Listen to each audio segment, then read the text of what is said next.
kaibigan, sino bang nagbasa ng Bible sa inyo? Oh, Sino ang nagbasa? Bible. Bible, nagbabasa ng Bible. Ikaw. Ikaw. Hindi ko nagbasa.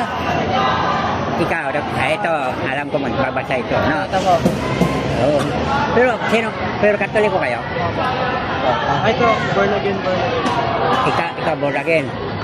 Baka masunog ka, ah. Nakita niyo ako dito? Nakita niyo ako? Anong grade na kayo? Graduating po. Grade 12. Yung ano ko, graduate lang sa dito rin. Sa ano ngayon siya? Dito sa may Commonwealth. Ano yun sa may college na siya. Yung kunti lang malapit sa Robinson ata yun. Nasa loob. Pero lalaki. Pero nakita niyo ako dito. Ngayon pa lang. Kanina. Hindi. Ang tagal-tagal ko na nito eh. Grade 12. Ilan po kami lumabas? Hindi na yung lumabas. Sa school lang. Kapag bahay. O ngayon, nakita na niya ako. Kailan ako na? Ano ang Biblia? Sige, tanong ako. Sino ang nakaalam? Salita ng Diyos. Balungtol. Ang Biblia ay buhay na. Ano pa? Ang salita ng Diyos, buhay na kayo at makapangyarihan. Matalas pa sa espada na tatagos ito sa kaluwasan. Ang Biblia ay aklat sa lahat ng aklat. Ang Biblia ay katagong yaman sa Diyos. Ang Biblia ay pag-ibig na.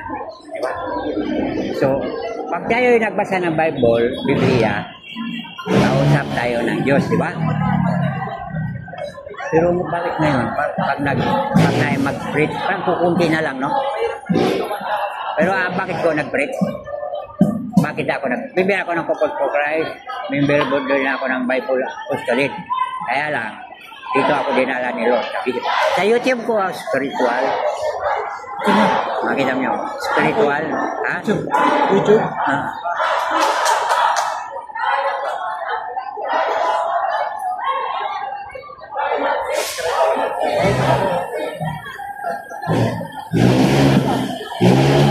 Kaya na. Naka-4K na rin ako. 4K video. Ikaw ang born again. Ikaw. Kayong dalawa, ikaw Katoliko. Pero isa lang naman. Ako Katoliko, hindi ako nanira anong rayo kasi ang Lord. Isa lang naman ang Lord natin. Depende lang sa ating panampalataya rin. Lahat. Yung pinsan ko, born again, pero hindi niya ako kasi Katoliko naman siya dati. Dahil may kapansanan niya, suportado siya kaya. Pero kung saan ako, pupunta rin sasama din. Pero yung kasama niya mag-preach, pag nandyan ako, titigil. Hindi sumusunod kasi binibigyan ko rin kung anong may pangailangan niya. Sihirap din. Ang Biblia ay buhay na salita ng Diyos. Tatanungin ko kayo, sa Mateo 5, mapalad ang may malinis na puso pagkat makikita. Tatanungin kita, makita ang Diyos, hindi? Makita ang Diyos? Makikita ang Diyos, hindi? Makikita ang Diyos, hindi? Ha? Huwag ka na mag-isip. Siguro, ikaw. Pareho talaga ang galing nyo. Mateo 5:8. Mapalad ang may malinis na puso pagkat makikita niya. Kasi ang lahat, walang imposible sa lahat. Posible, di ba? Blessed are those clean of heart, for they will see God. Sa Hope 42:5, akala ko kwento lang makita niyo. Pero, ngayon, nakita ko siya sa daw. Kung sa personal niyo, talagang nakikita niyo, hindi pa? Hindi pa? Dahil sinabi na, totoo pala yung sinabi ng Biblia. Basahin natin, no?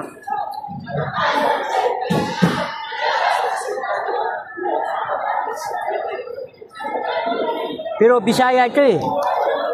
Bisaya, sinong Bisaya sa inyo? Wala, basa. Takasan mo lang. Basahin mo lang. I-explain ko lang. Bulahan. Hanggang chapter. 8 lang. Mateo 8. Sige. Bulahan.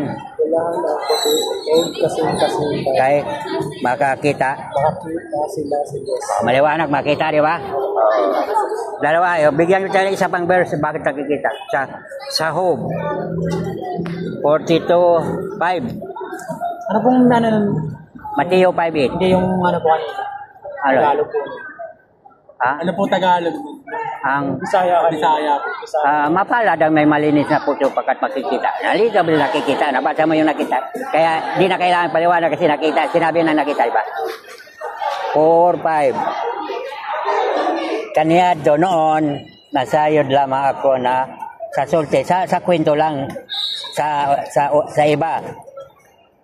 Apan ngayon, ngunit nakita ko na gayon. Ngayon ikaw sa sarili kong mata. Makita na sarili. Ngayon, sinabi na makita. Ano po Tagalog? Makita. Di ba? Kaya makita. Tagalog naman yung makita. Ngayon nakita ko sa dalawa kong mga mata. Ngayon, sasabihin ko siya ha. Pag sinabing sundan mo ako ha. Sabi mo, Papa Jesus, patawad. Papa Jesus, patawad. Ang Diyos walang hanggang pagtawad. Ang nanay at tatay nagpapatawad. Diyos pa kaya? Di ba? Sabi mo. Pag sinabing patawad, nalinis tayo hindi? Ha? Pag sinabing ikaw, nagkasalanan kapag hingi ka ng tawad, pinatawad ka, hindi. Pag humingi ka ng tawad, oo. Ang Diyos kaya, nagpatawad. Pag nagpatawad ang nanay at tatay, siyempre maging malinis ka. Kasi okay na, di ba? Ang Diyos kaya, mahigit pa. Kaya Diyos yun eh, di ba? Pikit ang mata. Kasi ang Diyos, tayo, templo ng Diyos, templo ng Espiritu. Ang Espiritu hindi namatay. Kapag wala natin hinga, patay na. Kaya yung mga patay, pahinga na yun, di ba? Kaya R.I.P. Rest in peace. Pikit ang mata, ha? Papa Jesus, patawad. Sabi ko. Papa Jesus, patawad. Sabihin mo kung nakita o hindi. Ano nasa harap mo? Blessed are you. Basta humingi tawad, isang salitain. Magaling ka na. Maliwanag na? Hindi ko na alam kung anong puro basta nakita, ba? Hello, Papa Jesus. Sabi mo? Patawad. Patawad. Nakita na o hindi? Maliwanag na? Maliwanag, pero hindi ko siya nakikita. Ha? Maliwanag, pero hindi ko nakikita. Pero Papa Jesus, naingit ako kung rin makita. Yan na. Okay na. Papa Jesus, patawad. Hindi kayo matakot makita. Kasi ang Lord, lahat kayang gawin, di ba? Papa Jesus, patawad. Andiyan, nasa harap natin, okay? Papa Jesus, patawad. Papa Jesus, patawad. Andiyan na kaagad, di ba? Oo. Born again, Katoliko, isa lang ang Diyos eh. Kahit Muslim, parang. Kaya sabi na, mapalad ang may malinis. Ngayong oras, kung ang makita ng Diyos, mababayaran mo ba? Kahit sa iyo ang buong batasan, mababayaran mo ba? Hindi. Ang Diyos, hindi mo pag nakikita, pabayaran ka para makita ang Diyos. Walang makabili sa makita ang Diyos. Kasi ang Diyos di nakikita dahil Espiritu, di ba? Pero ang sabi naman, blessed are those clean of heart or they will. Mapalad ang may malinis sa puputok na kat makikita. Kasi hindi nakita, di ba? Kaya itong oras na to, araw-araw to, kung sino ang pinakamayaman sa batasan o sa buong mundo, bihira lang ang makita, di ba? Kaya sinabi doon, ang Mateo 5, basahin niyo ha, blessed are those clean of heart for they will see God. Sa Hebro 4:12, sa sahog 42:5 ha, akala ko kwento lang makita ang Diyos, ngunit nakita ko sa dalawa kong mata. Sinabi, maliwanag, di ba? Tandaan mo ha, 42 at kasi kung nagpe-preach sa dito, para tayong lumutang, wala naman. Pero pag nakita, papatak na sa isip ko, hindi mo na mawala yun. Kaya ito siya ang nakita. Mag-ID ka, pag may school, may ID, di ba? Bakit ko nag-ID kahit walang school? Kahit hindi ako nag-aaral. Bakit nag-ID ko? Kasi nandiyan na. Siya mismo nakita. Dahil nakita ko siya, makita rin niyo. Kasi wala namang kaibahan. Kaya lang ako nagpe-preach. Araw-araw ko nag-preach kahit naka-video. 4K videos na ko, 4K. Makita mo doon. Sa Facebook ko, Pero naka-video po kayo. Miguel Oclaret. Ha? Naka-video ba? Ha? Saan? Naka-video kayo. Ha? Naka-video kayo. Alam ko. Kaya mapasa dahil naka-video ka pala. Naka-video na. Okay lang po. Hindi, basta ang sinabi ko sa'yo, sa inyo, maswerte tayong oras. Ipatak mo sa diary niyo na itong araw, itong oras, atong buwan, atong year na nakita niyo. Ito siya nakita ko siya, 2005 pa. Kaya tuloy-tuloy yung break. Ako sinabihan nga po, kaibigan ko pa, kasama pa ko sa pupubi, kahit pinsan ko. Sinabi, makita ang Diyos, kalukuhan. Pero hindi pa kasi nakita niya, hindi pa rin nabasa. Pero, alam mo ang nangyari? Sinabi yan. Kasi ang bata sa akin, makita ang Diyos? Sino sabi? Siya. Pero yan, narinig ko na kalukuhan daw. Saan siya ngayon? Saan siya ngayon?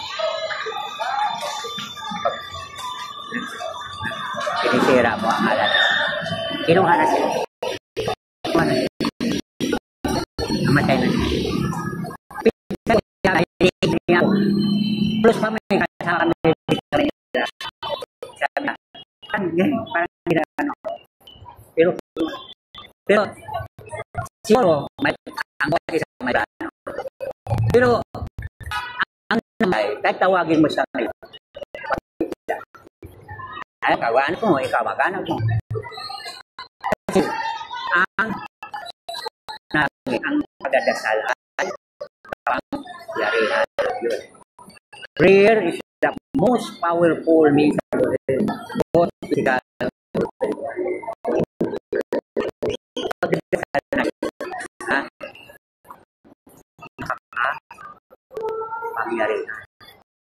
Katulad nyo dahil sa gabi, pero nung malik ka pa hanggang ngayon, ikaw, hindi, ngayon, hindi, ngayon, so, ngayon mula kaya mapalad kayo.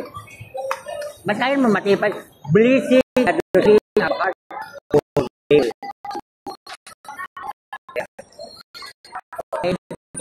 pagka mag-tapos kayo, hindi kayo tumuwi, ano gagawin? Dahil ang salita kailangan kung mayroon kong hihingin, huwag nang sabihin mo na thank you. Kasi nandiyan na siya natin, di ba? Ang bili ay buhay na salita niya. Kaya mo yung biblia. Ipikit yung mata mo. Kaya yung biblia, nasa paa mo. Kaya na, sagot ka. Kaya yung biblia, nasa likod. Kaya na, ipatong mo yung kamay mo. Ipikit yung mata, yung kamay mo na siya. Diba? Ilagay ko na ulo mo. Nasa ulo mo, diba? Dahil ang biblia, buhay na siya. Sino mo siya diyan? Nakikita na sa harap. Diba? Nilikha ang mundo. Diba? Yung kaibigan by creator heaven. Sinunong mo. Salmo 1 to 1 to 50 sabi. All creation must pray. Must pray. The Lord and giving. Sila tayo hingi. Sabi naman, pasalamat tayo agad. Ay ba, nag-exam ka? Lord, alam ko naman, hindi mo taliya. Ganun lang. Huwag humingi. Alam ba, may sakit. Pray mo na lang, Lord. O kaya may sasaniban. Sabi ng Lord, hindi matisang demonyo yung may masali. Pray ko dyan. May ano. Pray ko lang. Sinasingin ko gumanog ka. Tapos, tinawag yung isa. Pagtawag yan, bigla bumagsak. Kasi ang kailangan ay pangyarihan. At Jolad, ito lang paghawak ka ng Bible, ha? Di ka pa na ha? Paghawak ba lang ng Bible? Ha? Hindi. Ikaw humawak, diba? Ay pikit yung mata mo. Si Lord ang mahawak. Nakilagak. Diba? Huwag ka mo yung Bible, pikit yung mata mo para hinawak ka. Ikaw na ang Lord. Ganun din, diba? Ganun din. Kaya nagbasa tayo ng Bible, kausap natin. Parang mahirap tanggapin. Parang muna isa ba? Pero isipin natin, walang bago eh. Kaya sa mo 150 chapter na 150 sabi. Tihin ng Diyos. Itang gigi. Salamat. Buhay natin ay sa wisdom to buy. Ang hiningi ni Solomon. Yung karunungan. Kasi mag-isun ay isa basta ang hari ng kulang siya sa talento. Sinabi na, humingi ka, paano humingi? Hindi siya humingi ng yaman. Ano hinihayang? Karunungan. Diba? Saan siya nabigyan ng karunungan? Yung dalawang babae na may pareha silang may anak dalawa. Namatay yung isa, kinuha yung isa at yung namatay, yung isang babae, nilagay doon, kinuha niyo sa namatay, saan nila nilagay, inaangkin na yung buhay.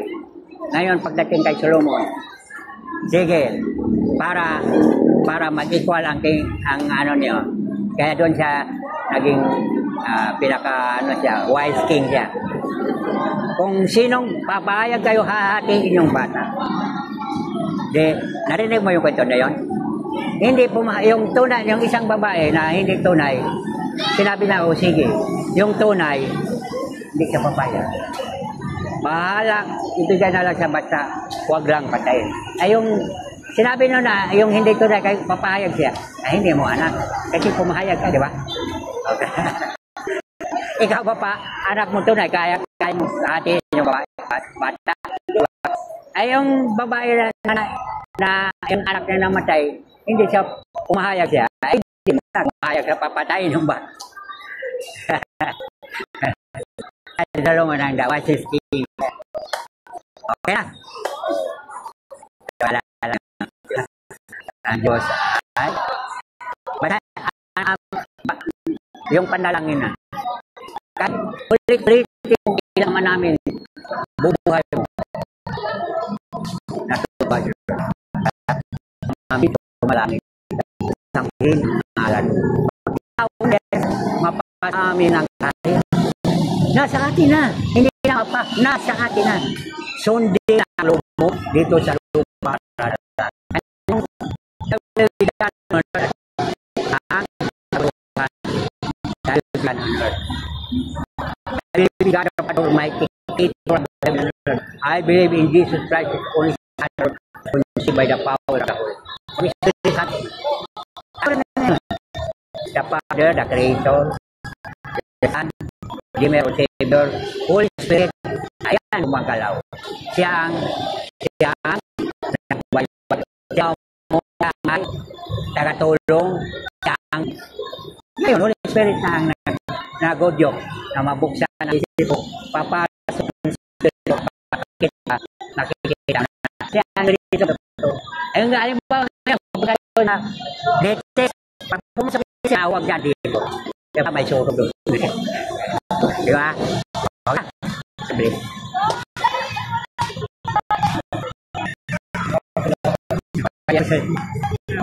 Okay lang ako. Bihira lang ako.